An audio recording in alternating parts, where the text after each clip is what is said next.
আমরা লড়াই করি ঠিক, রাজনীতির দলের জন্য লড়াই করি, নেতার জন্য লড়াই করি, দলে দলে গোত্রে গোত্রে লড়াই করি, ইসলামের জন্য লড়াই করার মতো যুবক এই সমাজে এখনো বেশি নয় নাই। কিন্তু রাজনৈতিক কোন্দলে মরার মতো যুবকের অভাব নাই। জায়গায় জায়গায় কোন্দল, রাজনীতি, এরে মারে, ও ওরে মারে, এ তারে ধরে, সে তারে ধরে। জিজ্ঞাসা করবেন কার জন্য? দলের জন্য। তাহলে নবীটা গেল কোথায়? দলের জন্য যদি মরা লাগে তো ইসলাম গেল কোথায়? লড়াই যদি করা লাগে, হায়াতে আল্লাহ পাক যতদিন রক্ত দিয়েছে, এই জান কুরবান হওয়া পর্যন্ত, এক ফোঁটা রক্ত থাকা পর্যন্ত জান যদি দেওয়া লাগে তো ইসলামের জন্য, নবীর জন্য দেব। কোন দলের জন্য, নেতার জন্য জান দিতে মুসলমান পারে না। ঠিক কিনা বলেন? এটা ইসলাম আর মুসলমানের জন্য অনেক বড় একটা বিষয়। জান দেওয়া লাগে তো ইসলামের জন্য, রক্ত দেওয়া লাগে তো নবীর জন্য, লড়াইয়ের ময়দানে যাওয়া লাগবে তো নেতার জন্য না, আল্লাহর নবীর জন্য লড়াই করব, নবীর সাথে জান্নাতে থাকবো। কথা ঠিক কিনা বলেন? লড়াইয়ের ওই ময়দানেতে যেতে তোমাকে হবে, প্রয়োজনে সব রক্তটুকু জমিনেই ঢেলে দেবে। লড়াইয়ের ওই ময়দানেতে যেতে তোমাকে হবে, প্রয়োজনে সব রক্তটুকু জমিনেই ঢেলে দেবে। তবুও তোমায় লড়তেই হবে, মানিবে না পরাজয়। তবুও তোমায় লড়তেই হবে, মানিবে না পরাজয়।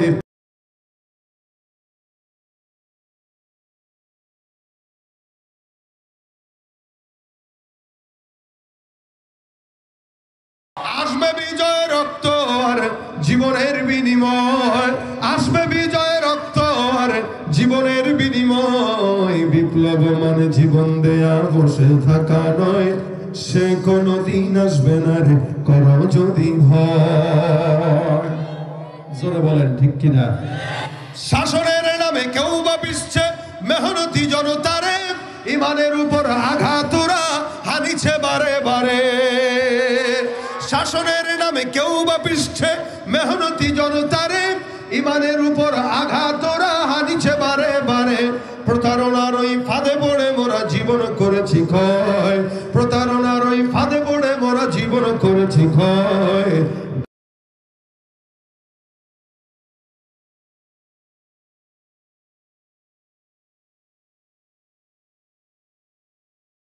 লড়াই করবো কার জন্য? আল্লাহ কবুল করুক। ভাইরা আমার, এজন্য বললাম ইসলাম আল্লাহ পাকের তরফ থেকে ফ্রি পেয়েছি, এটার মূল্যায়ন করা দরকার আছে কিনা?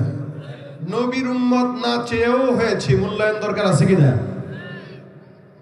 দেখেন আল্লাহ পাক রাসূল করিম সাল্লাল্লাহু আলাইহি ওয়াসাল্লামকে সম্মান কতটুকু দিয়েছেন।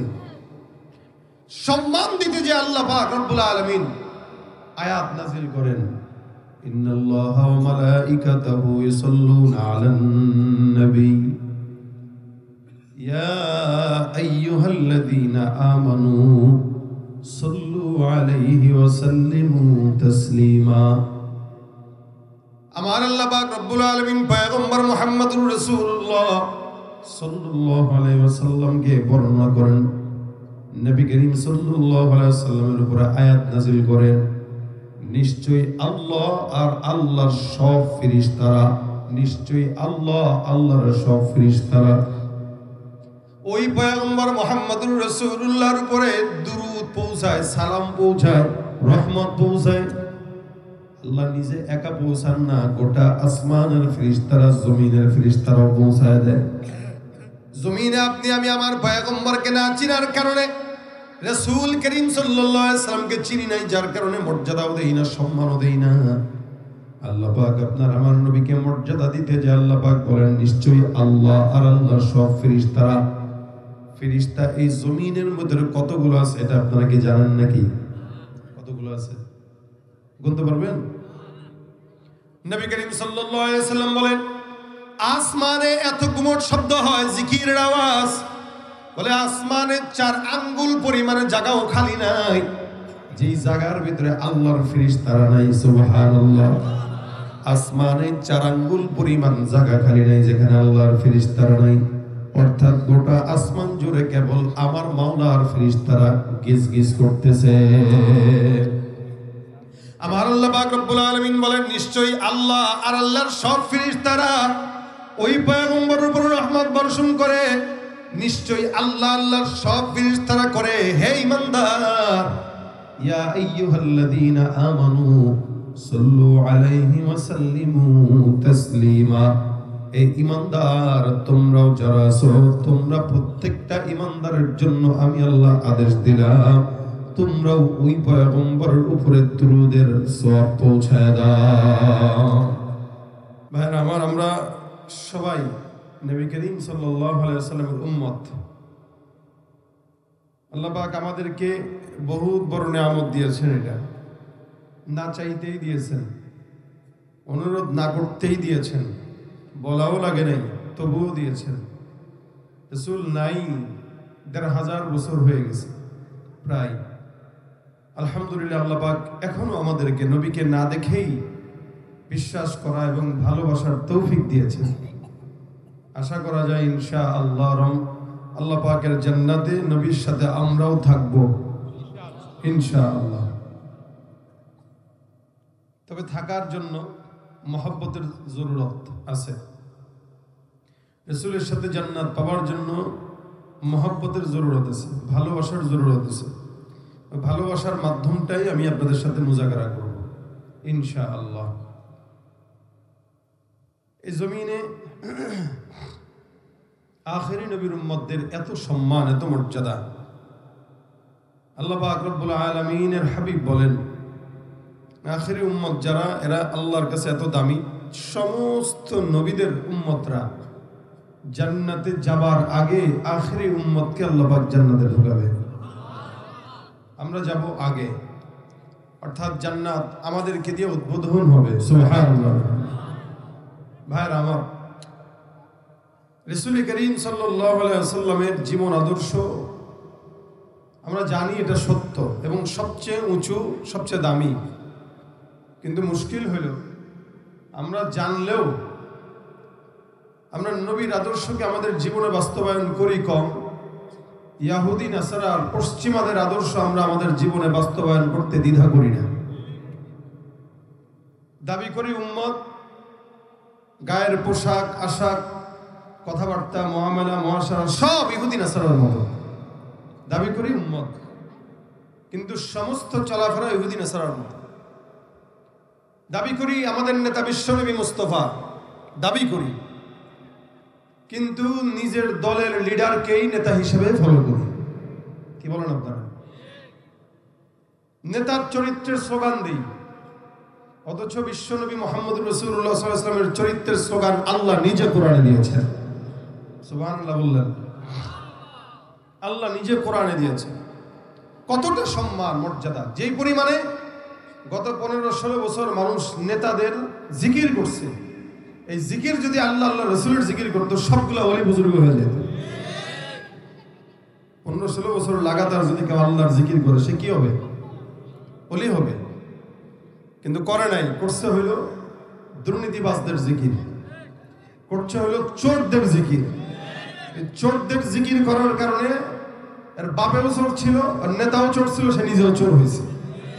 যদি রাসূল করিম সাল্লাল্লাহু আলাইহি ওয়াসাল্লামের আদর্শের স্লোগান দিত, নবীর সুন্নত নিয়ে একটু চিন্তা ভাবনা করতো, চলাফেরা করতো, তাহলে সে খাঁটি আশিক রাসূল হয়ে যেত। এজন্য সহজে পাওয়া জিনিসের কদর মানুষ করে না। আমরা ইসলামটা খুব সহজে পেয়ে গেছি, এই কারণে কদর নেই। সাহাবা আজমাইন ইসলামকে আমাদের পর্যন্ত দিতে যায় রক্ত দিয়েছে, জীবন দিয়েছে। এই কারণে প্রত্যেকটা পদক্ষেপে তারা আল্লাহ আল্লাহ রাসূলকে মানছেন। আর আমরা বাপদাদার থেকে জন্মসূত্রে মুসলমান হওয়ার কারণে আমরা নেতাদেরকে মানি, পীরকে মানি, কিন্তু নবীকে মানি না।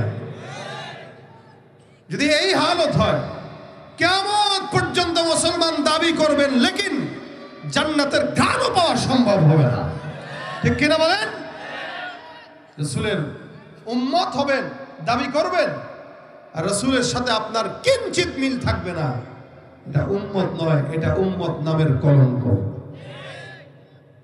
ভাইরা আমার, আল্লাহ পাক আমাদেরকে সহজে ইসলাম আর মুসলমান বানিয়েছেন, নবীর উম্মত বানিয়েছেন।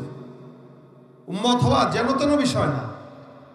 সাহাবা একরাম যারা বিধর্মী থেকে মুসলমান হয়েছে, তারা বুঝে ইসলামের কদর কি, তারা জানে, আমরা জানি না। আমরা লড়াই করি ঠিক, রাজনীতির দলের জন্য লড়াই করি, নেতার জন্য লড়াই করি, দলে দলে গোত্রে গোত্রে লড়াই করি, ইসলামের জন্য লড়াই করার মতো যুবক এই সমাজে এখনো বেশি নয় নাই। কিন্তু রাজনৈতিক কোন্দলে মরার মতো যুবকের অভাব নাই। জায়গায় জায়গায় কোন্দল, রাজনীতি, এ এরে মারে, ও ওরে মারে, এ তারে ধরে, সে তারে ধরে। জিজ্ঞাসা করবেন কার জন্য? দলের জন্য। তাহলে নবীটা গেল কোথায়? দলের জন্য যদি মরা লাগে তো ইসলাম গেল কোথায়? লড়াই যদি করা লাগে, হায়াতে আল্লাহ পাক যতদিন রক্ত দিয়েছে, এই জান কুরবান হওয়া পর্যন্ত, এক ফোঁটা রক্ত থাকা পর্যন্ত জান যদি দেওয়া লাগে তো ইসলামের জন্য, নবীর জন্য দেব। কোন দলের জন্য, নেতার জন্য জান দিতে মুসলমান পারে না। ঠিক কিনা বলেন? এটা ইসলাম আর মুসলমানের জন্য অনেক বড় একটা বিষয়। জান দেওয়া লাগে তো ইসলামের জন্য, রক্ত দেওয়া লাগে তো নবীর জন্য। লড়াইয়ের ময়দানে যাওয়া লাগবে তো নেতার জন্য না, আল্লাহর নবীর জন্য লড়াই করব, নবীর সাথে জান্নাতে থাকবো। কথা ঠিক কিনা বলেন? লড়াইয়ের ওই ময়দানেতে যেতে তোমাকে হবে, প্রয়োজনে সব রক্তটুকু জমিনেই ঢেলে দেবে। লড়াইয়ের ওই ময়দানেতে যেতে তোমাকে হবে, প্রয়োজনে সব রক্তটুকু জমিনেই ঢেলে দেবে। তবুও তোমায় লড়তেই হবে, মানিবে না পরাজয়। তবুও তোমায় লড়তেই হবে, মানিবে না পরাজয়।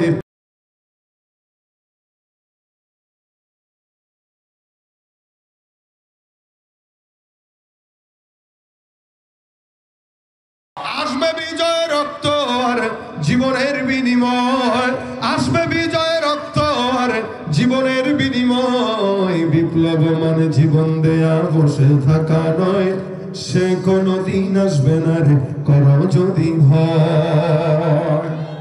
জোরে বলেন ঠিক কিনা? শাসনের নামে কেউ বা পিছছে মেহনতি জনতারে, ইমানের উপর আঘাতরা হানিছে বারে বারে। শাসনের নামে কেউ বা পিছছে মেহনতি জনতারে, ইমানের উপর আঘাতরা হানিছে বারে বারে। প্রতারণার ওই ফাঁদে পড়ে মোরা জীবন করেছি ক্ষয়, প্রতারণার ওই ফাঁদে পড়ে মোরা জীবন করেছি ক্ষয়।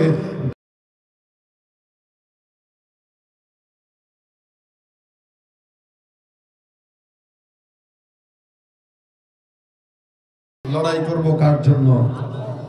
আল্লাহ কবুল করুক। ভাইরা আমার, এজন্য বললাম ইসলাম আল্লাহ পাকের তরফ থেকে ফ্রি পেয়েছি, এটার মূল্যায়ন করা দরকার আছে কিনা? নবীর উম্মত না চেয়েও হয়েছি, মূল্যায়ন দরকার আছে কিনা? দেখেন আল্লাহ পাক রাসূল করিম সাল্লাল্লাহু আলাইহি ওয়াসাল্লামকে সম্মান কতটুকু দিয়েছেন। সম্মান দিতে যে আল্লাহ পাক রব্বুল আলামিন আয়াত নাযিল করেন, ইন্নাল্লাহা ওয়া মালাইকাতাহু ইউসাল্লুনা আলান নবী ইয়া আইয়ুহাল্লাযীনা আমানু সাল্লু আলাইহি ওয়া সাল্লিমু তাসলিমা। আমার আল্লাহ পাক রব্বুল আলামিন পয়গম্বর মুহাম্মদুর রাসূলুল্লাহ সাল্লাল্লাহু আলাইহি ওয়াসাল্লামকে বর্ণনা করেন। নবী করিম সাল্লাল্লাহু আলাইহি ওয়াসাল্লামের উপর আয়াত নাযিল করেন, নিশ্চয়ই আল্লাহ আর আল্লাহর সব ফেরেশতারা, নিশ্চয়ই আল্লাহ আল্লাহর সব ফেরেশতারা ওই পয়গম্বর মুহাম্মদুর রাসূলুল্লাহর উপরে দুরূদ পৌঁছায়, সালাম পৌঁছায়, রহমত পৌঁছায়। আল্লাহ নিজে একা পৌঁছান না, গোটা আসমানের ফেরেশতারা, জমিনের ফেরেশতারাও পৌঁছায় দেয়। জমিনে আপনি আমি আমার পয়গম্বরকে না চিনার কারণে, রাসূল করিম সাল্লাল্লাহু আলাইহি ওয়াসাল্লামকে চিনি নাই, যার কারণে মর্যাদাও দেই না, সম্মানও দেই না। আল্লাহ পাক আপনার আমার নবীকে মর্যাদা দিতে যে আল্লাহ পাক বলেন, নিশ্চয়ই আল্লাহ আর আল্লাহর সব ফেরেশতারা। ফেরেশতা এই জমিনের মধ্যে কতগুলো আছে এটা আপনারা কি জানেন নাকি? কতগুলো আছে গুনতে পারবেন? নবী করিম সাল্লাল্লাহু আলাইহি ওয়াসাল্লাম বলেন, আসমানে এত গুমট শব্দ হয়, জিকিরের আওয়াজ, বলে আসমানে 4 আঙ্গুল পরিমাণে জায়গাও খালি নাই, যেই জায়গার ভিতরে আল্লাহর ফেরেশতারা নাই। সুবহানাল্লাহ। আসমানে 4 আঙ্গুল পরিমাণ জায়গা খালি নাই যেখানে আল্লাহর ফেরেশতারা নাই। অর্থাৎ গোটা আসমান জুড়ে কেবল আমার মাওলার ফেরেশতারা গিজ গিজ করতেছে। আমার আল্লাহ পাক রব্বুল আলামিন বলেন, নিশ্চয়ই আল্লাহ আর আল্লাহর সব ফেরেশতারা ওই পয়গম্বরের উপর রহমত বর্ষণ করে, নিশ্চয়ই আল্লাহ আল্লাহর সব ফেরেশতারা করে, হে ঈমানদার, ইয়া আইয়ুহাল্লাযীনা আমানু সাল্লু আলাইহি ওয়া সাল্লিমু তাসলিমা। এই ঈমানদার তোমরাও যারা আছো, তোমরা প্রত্যেকটা ঈমানদারের জন্য আমি আল্লাহ আদেশ দিলাম, তোমরাও ওই পয়গম্বরের উপরে দুরূদের সওয়াব পৌঁছায় দাও। রাসূল করিম সাল্লাল্লাহু আলাইহি ওয়াসাল্লামের নামে দুরূদের সওয়াব পৌঁছাইতে বলেন। আল্লাহ পাক নিজেও যেহেতু পৌঁছায়, ফেরেশতারাও পৌঁছায়, উম্মতদের পৌঁছানো। আল্লাহ রাসূল সাল্লাল্লাহু আলাইহি ওয়াসাল্লাম একবার মিম্বরে উঠলেন, প্রথম ধাপে একটা পাড়া দিলেন, নবী বললেন আমিন। দ্বিতীয় ধাপে পাড়া দিলেন, নবী বললেন আমিন। তৃতীয় ধাপে পাড়া দিলেন, নবী বললেন আমিন। সাহাবায়ে ডাক দিয়ে কয়, ইয়া রাসূলুল্লাহ, কেন আমিন বললেন? তিনবারের একবার আল্লাহর নবী কয়, যে ব্যক্তি আমার নাম শোনার পরে দুরূদ পড়ে না, জিবরাইল বলেছে ওই লোকের ধ্বংস হোক। জিবরাইল বদদুয়া করেছেন আর আমি নবী আমিন বলেছি। তার মানে সমাজে কোনো বান্দা যদি আমার পয়গম্বরের নাম শুনে, নাম শোনার পরে যদি দুরূদ না পড়ে, ওই ব্যক্তির উপরে আল্লাহর নবীর বদদুয়া আছে, জিবরাইল আমিনের বদদুয়া আছে। এই জন্য রাসূল করিম সাল্লাল্লাহু আলাইহি ওয়াসাল্লামের নাম শোনার সঙ্গে সঙ্গে আল্লাহর নবীর নামের উপরে দুরূদ পড়া ওয়াজিব হয়ে যায়। সুবহানাল্লাহ। কোন নবীকে আল্লাহ পাক এতটুকু সম্মান দেন নাই? আপনার আমার পয়গম্বরকে আল্লাহ পাক রব্বুল আলামিন যতটুকু সম্মান দান করলেন, এমন সম্মান আল্লাহ পাক অন্য কোন নবীকে দেয় নাই। আদম থেকে নিয়ে মুহাম্মদুর রাসূলুল্লাহ সাল্লাল্লাহু আলাইহি ওয়াসাল্লাম পর্যন্ত অসংখ্য নবী রাসূল আসছেন। আল্লাহ নবী বলেন, আদম যদিও সবার প্রথম নবী, আমি যদিও শেষ নবী, কিন্তু নবী বলেন আমি তখন থেকে নবী যখন আদম পয়গম্বরের জন্ম হয় নাই। সুবহানাল্লাহ। আল্লাহর নবী তখন থেকেই নবী যখন আদম দুনিয়াতে আসেই নাই।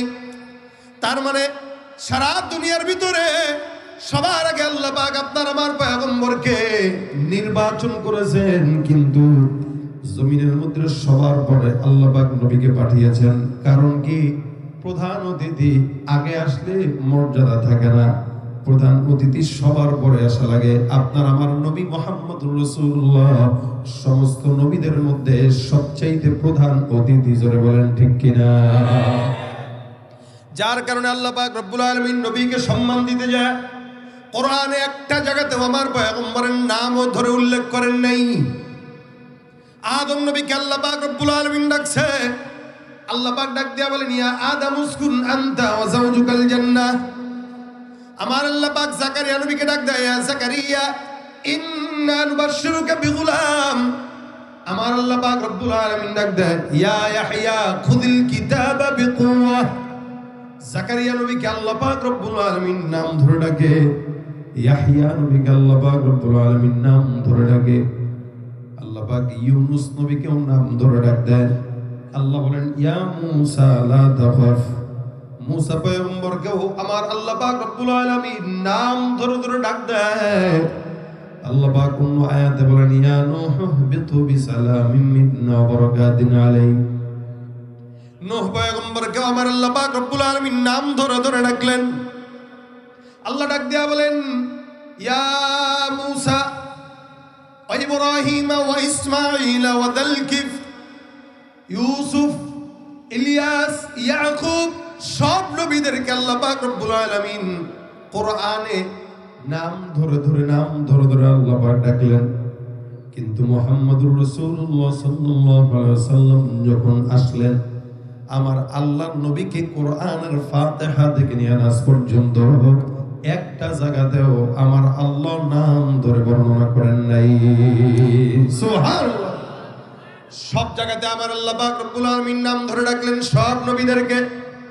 আপনার আমার নবীকে আল্লাহ পাক কোনদিন নাম ধরে ডাকেন নাই। আল্লাহ পাক ডাক দেয়া কয়, ইয়া আইয়ুহান নবী। নবী বলে সম্বোধন করলেন। সব জায়গাতে আমার পয়গম্বরকে নবী বলে সম্বোধন করলেন। কখনো বললেন ইয়া আইয়ুহার রাসূল, রাসূল বলে কখনো কখনো আল্লাহ পাক রব্বুল আলামিন ডাকছেন। নবী বলে ডেকেছেন, রাসূল বলে ডেকেছেন, কিন্তু ইয়া মুহাম্মদ বলে আল্লাহ পাক রব্বুল আলামিন কোনদিন আমার নবীকে ডাকেন নাই। অন্য আয়াতে আল্লাহ পাক কখনো কখনো আমার পয়গম্বর বিছানায় ঘুমায়, নবী করিম সাল্লাল্লাহু আলাইহি ওয়াসাল্লাম সুন্দর করে চাদরটা মুড়ি দিয়ে বসে শুয়ে রয়েছেন। আল্লাহ পাক রব্বুল আলামিন দেখলেন, বড় মহব্বত লাগছে। আল্লাহ পাক বলেন, ইয়া আইয়ুহাল মুজাম্মিল। দেখেন, সম্মান বোঝানোর জন্য আমি আপনাদেরকে শুনাইতেছি। রাসূলের কতটুকু মর্যাদা হইলে পরে সব নবীদেরকে নাম ধরে ডাকলো, আপনার আমার নবীকে নাম ধরে ডাকেন নাই। আল্লাহ পাক বলেন, ইয়া আইয়ুহাল মুজাম্মিল, ইয়া আইয়ুহাল মুদ্দাসসির। কখনো মুজাম্মিল, কখনো মুদ্দাসসির, কখনো হামিম, কখনো ইয়াসিন আল কুরআনিল হাকীম, কখনো তাহা মা আনজালনা আলাইকাল কুরআন লিতাশকা। আমার আল্লাহ পাক আপনার আমার পয়গম্বরকে নাম ধরে ডাকেন নাই। সব জায়গাতে আল্লাহ পাক রাসূলকে লকব দিয়ে ডাকছেন, রাসূল বলে ডাকছেন, নবী বলে ডেকেছেন। আল্লাহ পাক বলেন, লাকাদ কানা লাকুম ফি রাসূলিল্লাহি উসওয়াতুন হাসানাহ। তোমাদের জন্য রাসূলের মধ্যে উত্তম আদর্শ রয়েছে। এখানে আল্লাহ পাক রব্বুল আলামিন মুহাম্মদ নাম ব্যবহার করে নাই, রাসূল শব্দটা আল্লাহ পাক রব্বুল আলামিন ব্যবহার করলেন। অন্য আয়াতে বলেন, লাকাদ জাআকুম রাসূলুম মিন আনফুসিকুম। এখানেও আল্লাহ পাক রাসূল শব্দটাই ব্যবহার করেছেন। যদিও আল্লাহ পাক কোন জায়গায় মুহাম্মদ শব্দ উল্লেখ করলেন, ওখানে মুহাম্মদ একাই উল্লেখ করেন নাই, মুহাম্মদের পাশে আল্লাহ পাক লকবটাও লাগাইছেন। আমার আল্লাহ ডাক দিয়া বলেন, ওমা মুহাম্মাদুন ইল্লা রাসূল। মুহাম্মদ তো নয়, তিনি হলেন আল্লাহর রাসূল। কার রাসূল? কার রাসূল? আমার আল্লাহ ডাক দিয়া বলেন, মা কানা মুহাম্মাদুন আবা আহাদিম মিন রিজালিকুম ওয়ালাকিন রাসূলুল্লাহ ওয়া খাতামান নবিয়্যিন।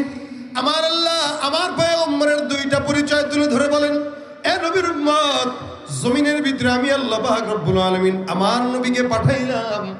কোন পুরুষের পিতা হিসেবে আমি আমার নবীকে পাঠাই নাই। আমার নবীর এক নম্বর পরিচয়, তিনি হলেন আল্লাহর রাসূল। তিনি হলেন আল্লাহর রাসূল। দুই নম্বর পরিচয়, ইনি হলেন আখির নবী, তারপর আর কোন নবী নাই। নবী আমার শেষ নবী, নবীর পরে আর কোন নবী আসার সম্ভাবনা আসেনি? আসবে, কিয়ামত পর্যন্ত কেউ আসবে।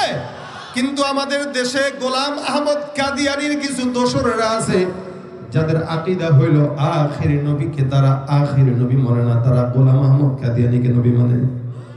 নাউজুবিল্লাহ, জোরে কর।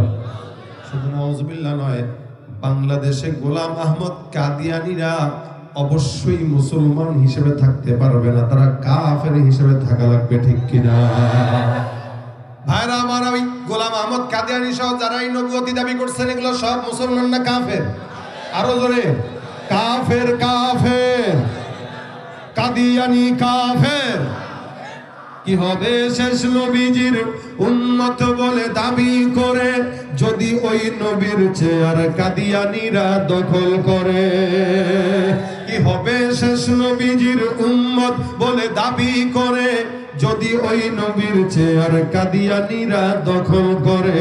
নবীজির জন্য যদি রক্তের বহে নদী, নবীজির জন্য যদি রক্তের বহে নদী, তবুও হটব না এই দাবি থেকে। কি হবে বেঁচে থেকে অযথা বিদ্যা শিখে, যদি না গড়তে পারি শোষণবিহীন সমাজটাকে? কাদিয়ানীরা কি? আর জোরে কি? আমার নবী ডাক দিয়া বলছেন, লাউ কানা বাদি নবিয়্যুন লাকানা ওমর ইবনুল খাত্তাব। আমার পরে কোন নবী নাই, যদি নবী আসতো আমার পরের নবীটাই হয়তো আমার সাহাবী ওমর। বলেন তো, হযরত ওমর রাদিয়াল্লাহু তাআলা জমিনে আসেনি? কি হয়ে গেছে?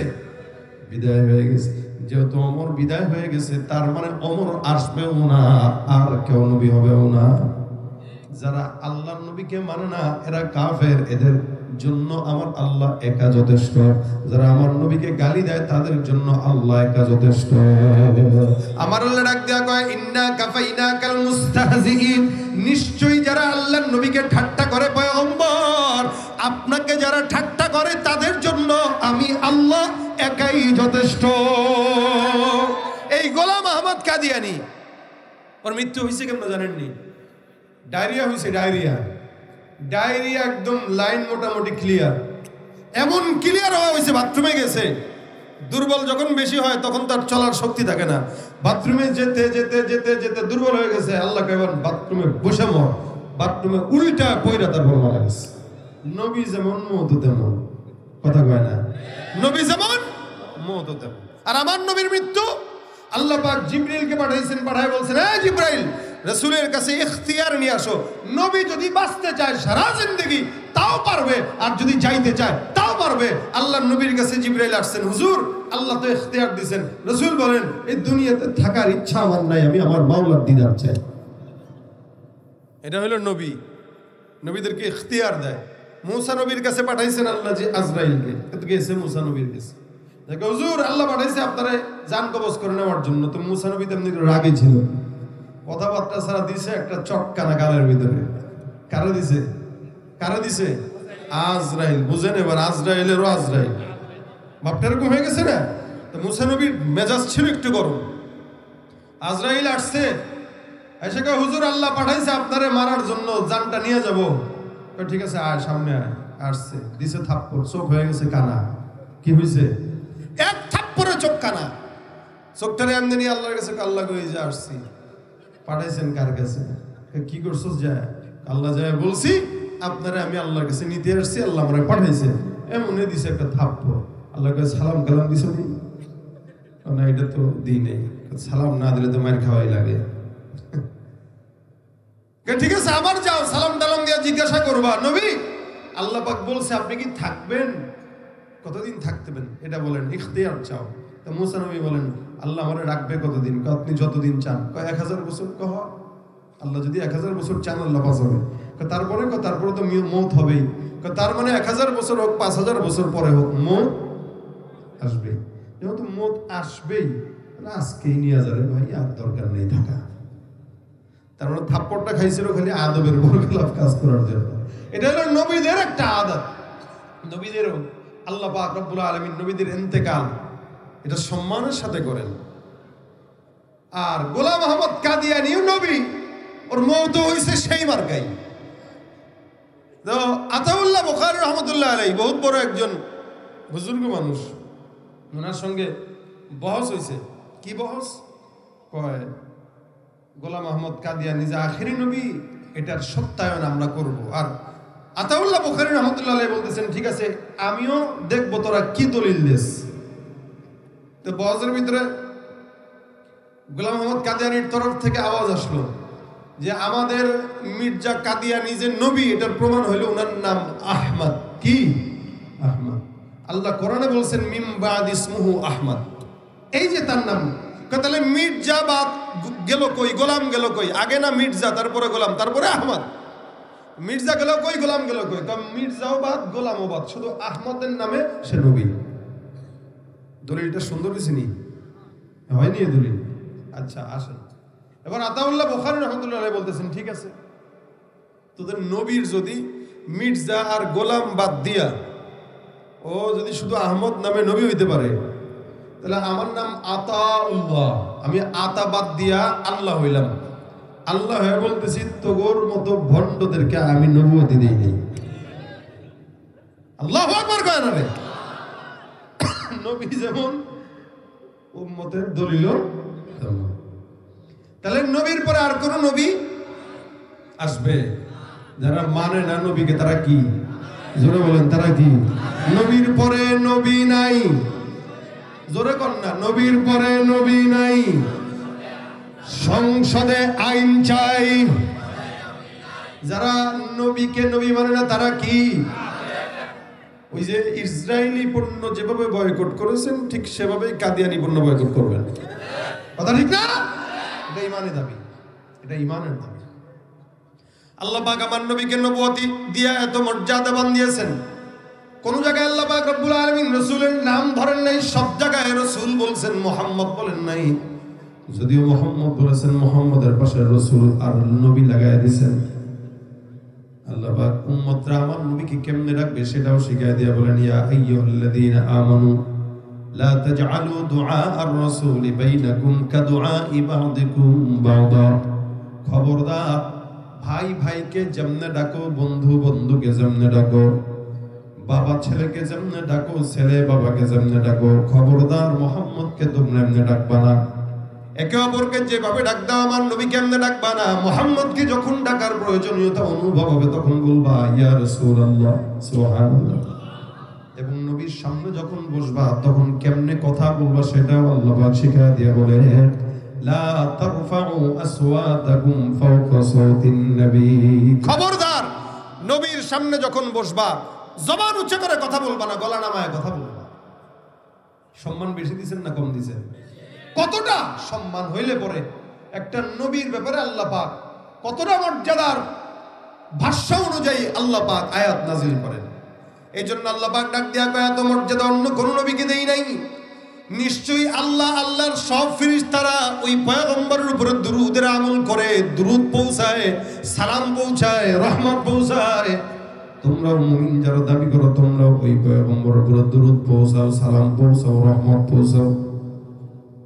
নবী বলে মান সাল্লা আলাইয়া সালাতান ওয়াহিদাতান সাল্লাল্লাহু আলাইহি আশারা। কেউ যদি একবার পয়গম্বরের নামের উপরে দুরূদের আমল করে আমার আল্লাহ ওই বান্দাকে 10টা রহমত নাযিল করে দেয়।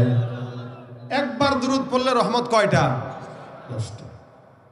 আল্লাহ পাক রব্বুল আলামিনের হাবিব বলেন আওলান নাসি বি ইয়াউমাল কিয়ামাতি আকসারুহুম আলাইয়া সালাহ। যদি কোনো বান্দা দুনিয়ার জমিনে বেশি বেশি দুরূদের আমল করে আমার আল্লাহ নবী ডাক দিয়া কয় জান্নাতে ওই বান্দাটা আমার পাশে ঘরেই জান্নাতে বসবাস করবে। সুবহানাল্লাহ। অনেক বড় একজন বুজুর্গ শিববীর রহমাতুল্লাহ আলাইহি উনি একবার বলেন আমি হজের সফরে রওনা হলাম। হজের সফরে যাওয়ার পর আমি একটা যুবককে দেখলাম, যে যুবকটা বারবার আল্লাহর ঘর তওয়াফ করে আর একটা আমল জবান দিয়া করে, সাফা মারওয়া সাই করে, বারবার একটা আমল, অন্য কোনো দোয়া দুরূদ নাই। অথচ মক্কা যখন কোনো বান্দা তওয়াফ করে বারবার দোয়া দুরূদ করে। মক্কা তওয়াফের সময় বান্দা যে কোনো দোয়া দুরূদ পড়বে আল্লাহ পাক সেই দোয়াই কবুল করে নেয়।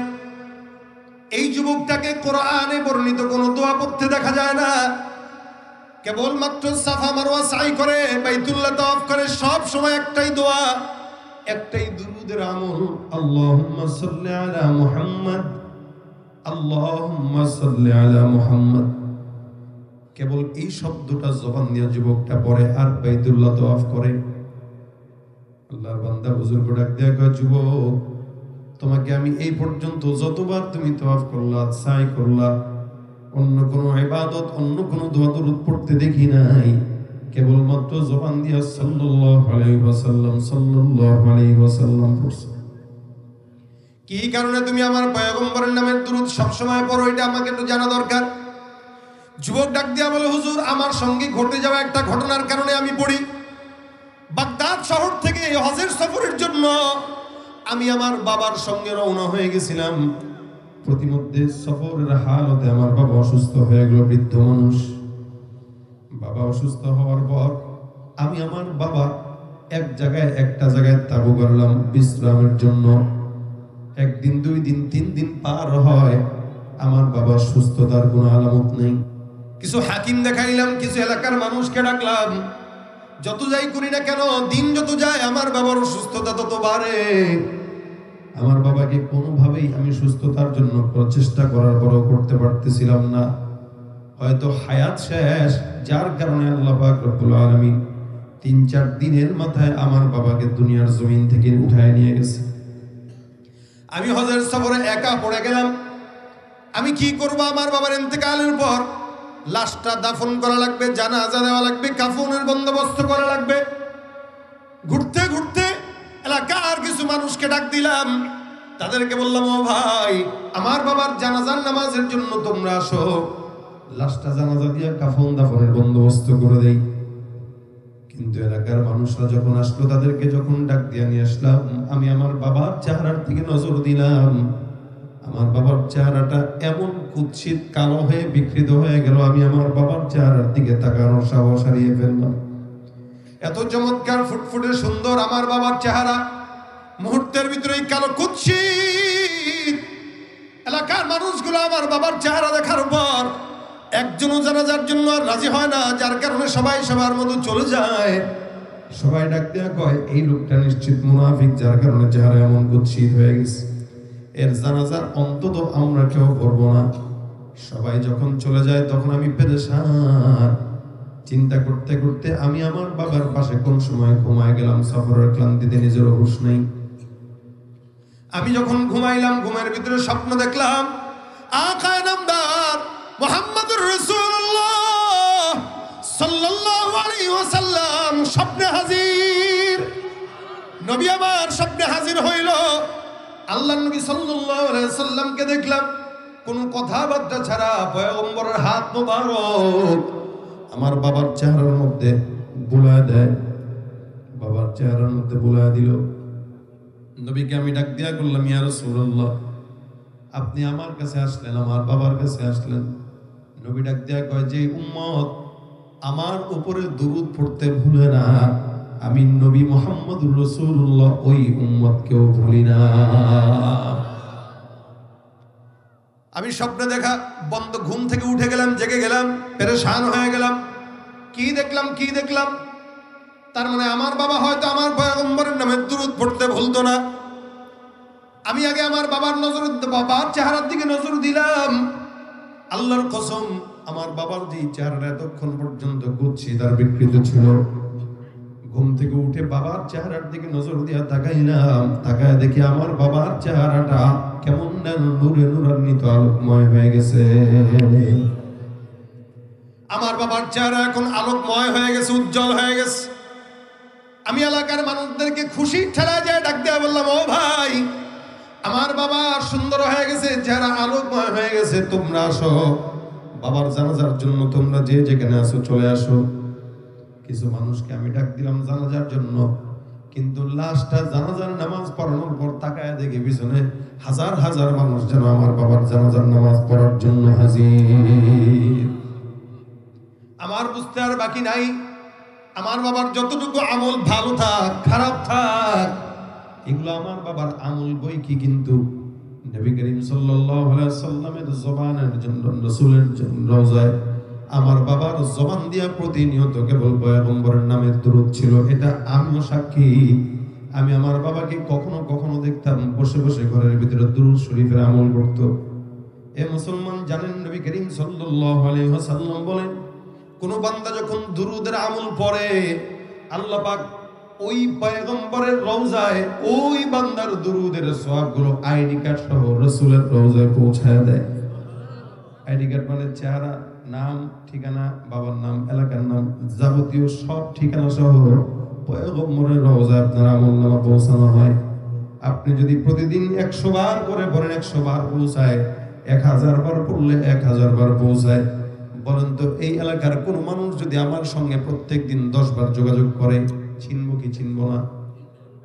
সপ্তাহে 70 বার করলো, তারে ভালো করে চিনবো, তার মানে সে আমার বন্ধু। নবী করিম সাল্লাল্লাহু আলাইহি ওয়াসাল্লাম বলেন, কোন ব্যক্তি যদি আমার উপরে দুরূদ পড়ে, ওই আমলটা আল্লাহ পাক রব্বুল আলামিন আমার রওজায় ফেরেশতার মাধ্যমে পৌঁছায় দেয়। তার মানে আপনি যদি প্রত্যেকদিন 100 বার পড়েন, 100 বার আপনার নাম রাসূলের কাছে যায়।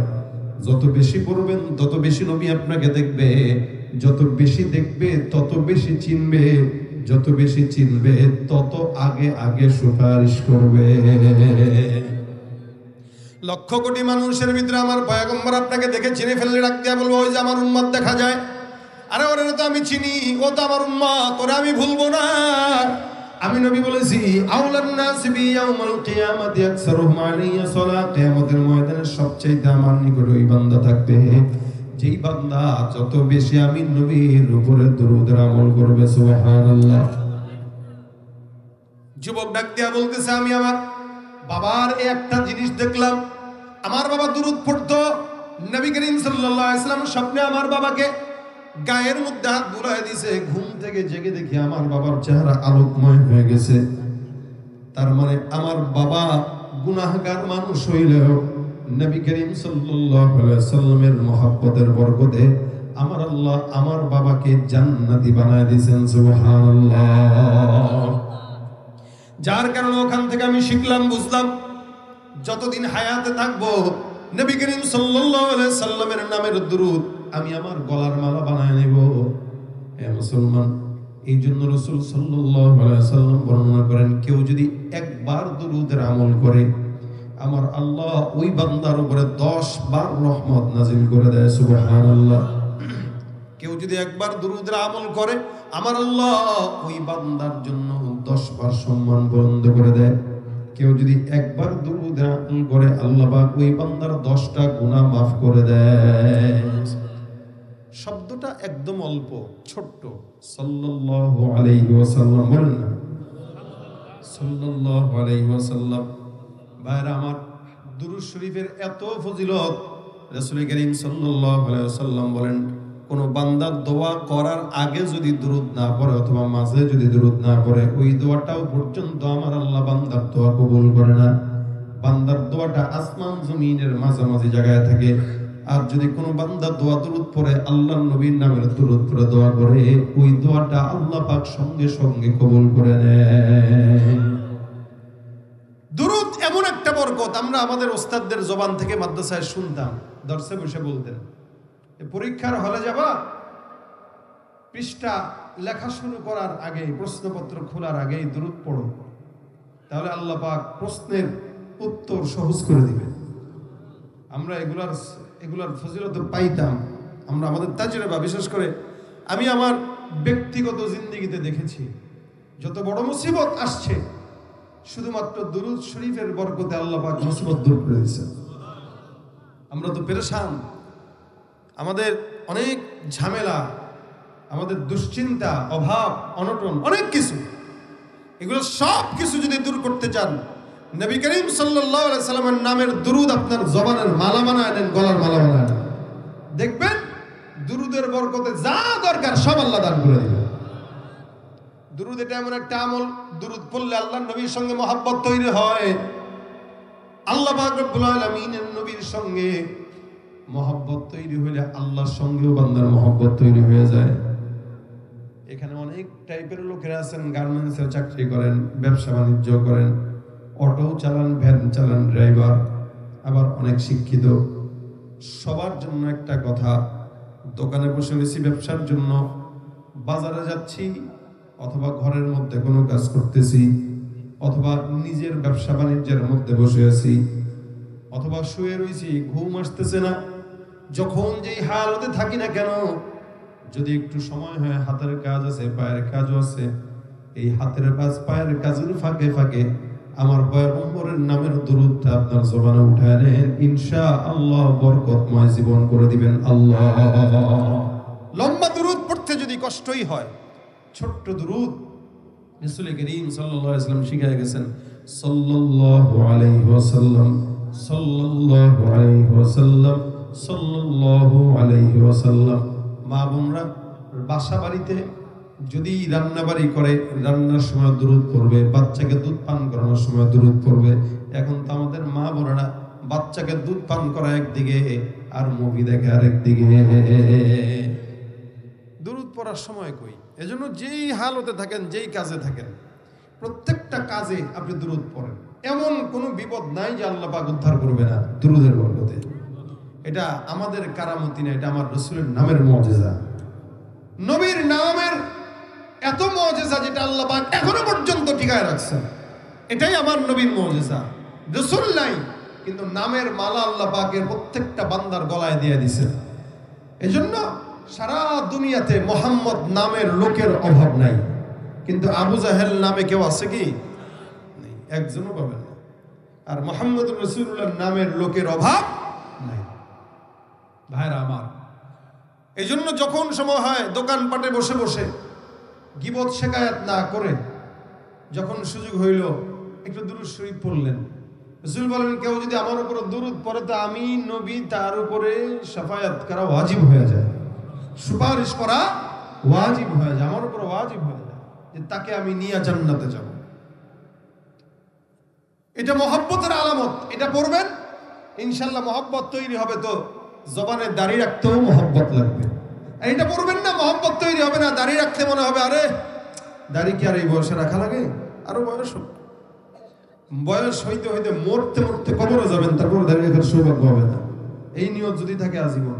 আর এখন থেকে নিয়ত করেন, রাসূলের নামের মালা আমি আমার গলায় নিয়ে নেব, রাসূলের নাম আমি আমার জিহ্বায় উঠায় নেব, রাসূলের নামের দুরুদের পানিতে আমার জিহ্বাটাকে ভিজায় নেব।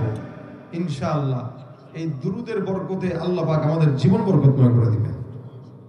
এমনও রাসূল সাল্লাল্লাহু আলাইহি ওয়াসাল্লাম কিয়ামতের ময়দানে ডাক দিয়ে বলবে, আল্লাহ এ তো আমারে ভুলে নাই, আমি তারে কেমনে ভুলি। হতে পারে স্বপ্নেও নবী করিম সাল্লাল্লাহু আলাইহি ওয়াসাল্লাম দেখা দিয়ে দিতে পারে। আর স্বপ্নে যদি একবার নবীকে দেখেন তাহলে আর কি আছে কপালে বলেন, এর চেয়ে সৌভাগ্য কিছু আছে?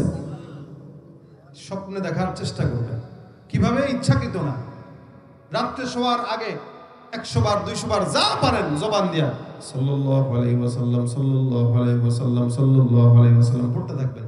পরে পরে ঘুমায় যান, দেখবেন নবী স্বপ্নে চলে আসছে। এমনও আছে আল্লাহ পাক আপনাকে কবুল করে রাসূলের রওজার সামনেও নিয়ে যেতে পারে।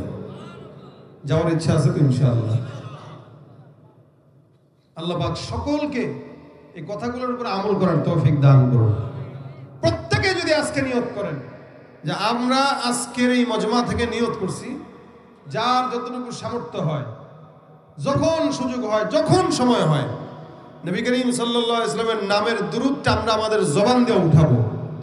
বাস একবার হোক 2 বার হোক প্রত্যেকদিন একটা নিজাম বানায় নেবেন। বিশেষ করে নামাজ যাদের পড়ার অভ্যাস আছে, নামাজের পরে অন্তত 10 বার করে পড়ে ফেলবেন সাল্লাল্লাহু আলাইহি ওয়াসাল্লাম 10 বার। দেখবেন প্রত্যেক দিন 50 বার হয়ে যাবে। প্রত্যেক দিন 50 বার, তাহলে 2 দিনে 100 বার, 4 দিনে 200 বার, 6 দিনে 300 বার, 7 দিনে 350 বার। 350 বার দুরূদ যদি আপনি পড়েন, তার মানে সপ্তাহে 350 বার নবীর সাক্ষাৎ আপনার হইল। আপনি না দেখলেও নবী আপনাকে দেখলো, যে নবীর নামে আপনি 350 বার দুরূদ পাঠাইলেন। তো 350 বার যদি রাসূলের সামনে আপনি হাজির হন, নবী আপনারা চিনবে না তো কারা চিনবে বলেন? নবী তো এখনো কবরে জিন্দা। নবীদের লাশ আর দেহ মাটি খাবার অনুমতি আল্লাহ দেন নাই। তো সুতরাং রাসূল জিন্দা, এখনো পায়, এবং এখনো আমাদের জন্যই নবী তার কবরে শুয়ে শুয়ে কান্না করে আল্লাহর কাছে, আমাদের জন্যই রাসূল আল্লাহর কাছে চায়। তা সুতরাং যেই নবী আমাদের জন্য এখনো পর্যন্ত অপেক্ষমান, আমাদেরকে জান্নাতে নেওয়ার জন্য রাসূল চিন্তিত, কেমনে আমার উম্মতরা জান্নাতে যাবে? আমাদের নিজেদের যদি চিন্তা না থাকে, তা রাসূল আমাদের জন্য চিন্তা করে, এটা কেমন দেখায় যে আমার দরকার জান্নাত, আমার টেনশন নাই, কিন্তু নবী টেনশন করতেছে। দরকার ছিল টেনশন আমার বেশি করা। আল্লাহ পাক যেন আমাদেরকে এই ছোট্ট আমলটা জবানে উঠার তৌফিক দান করে। যখন সুযোগ হয় একটু 10-15 বার 20 বার করে পড়ে ফেলবেন, তাহলে এমন মহব্বত তৈরি হবে, এমন মহব্বত তৈরি হবে, রাসূলের জন্য একবার কেন 1 কোটি বার জীবন দেওয়ার জন্য মন মানসিকতা তৈরি হয়ে যাবে। আল্লাহ আমাদের সকলকে তৌফিক দান করুন।